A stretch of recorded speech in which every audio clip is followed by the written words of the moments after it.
بسم اللہ الرحمن الرحیم، ویلکم سلسان، اور آج اردو گرامر کے سبق نمبر 5 کے ساتھ آپ کی خدمت میں حاضر ہوں۔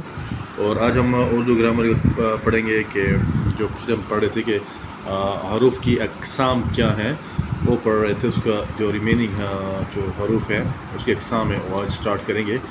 تو پہلا سبق سٹارٹ کرتے ہیں۔ پہلے ہے حروف بیان۔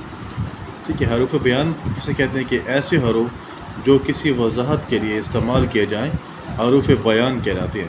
ٹھیک ہے، کہ کسی چیز کی وضاحت کرنی ہے، آپ نے توضیح کرنی ہے، تشریح کرنی ہے، تحقیق کرنی ہے، تو اس کے لیے ان کو استعمال کیا جاتا ہے۔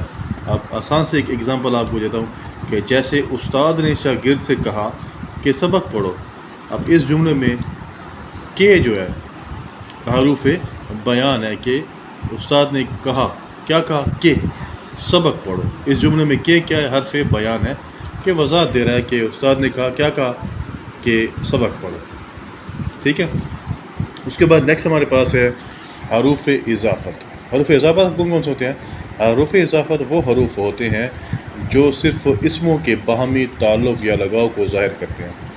مضاف، مضاف الیہ اور حرف اضافت کے ملنے سے مرکب اضافی بنتا ہے۔ مثلا اسلم کا بھائی، ہنا کی کتاب، باغ کے پھول۔ ٹھیک ہے، کہ اس اسموں کے آپس میں تعلق کو ظاہر کر رہے ہیں۔ اب یہاں پر دیکھیں، اسلم کا بھائی، اب کا کیا ہے؟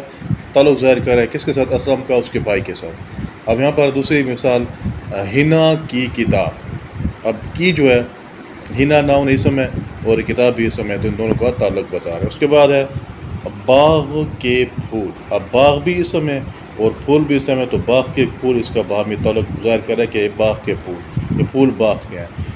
تو یہ سب وغیرہ کیا ان جملوں میں کا، کے کی حروف اضافت ہیں جو کیا کر رہے ہیں؟ اسموں کے کس چیز کو ظاہر کر رہے ہیں؟ باہمی تعلق کو۔ اس کے بعد ہمارے پاس ہے حروف استثناء۔ اب ایسے وہ الفاظ جو ایک چیز کو دوسری چیز سے الگ کریں حروف استثناء کہلاتے ہیں، یعنی ایک چیز کو دوسری سے کیا علیحدہ کرے، الگ کرے۔ مثلا جز، بجز، سوا، تاکہ، اس لیے، لہٰذا، یہ سب جو ہے حروف استثناء ہیں۔ اس کے بعد ہمارے پاس ہے حروف علت۔ وہ الفاظ جو کسی امر کا اظہار کے لیے استعمال ہو حروف علت کہلاتے ہیں۔ تا، تاکہ، اس لیے، کہ، لہٰذا، کیونکہ۔ ٹھیک ہے، یہ سارے کیا ہیں؟ حروف ہیں جو کسی الفاظ ہے جو کسی امر کا اظہار کر رہے ہیں، اس کے لیے استعمال ہو رہے ہیں۔ اور اردو زبان میں ٹوٹل کیا ہے؟ حروف تہجی کی طرح ٹوٹل کتنی ہے؟ 52 ہیں۔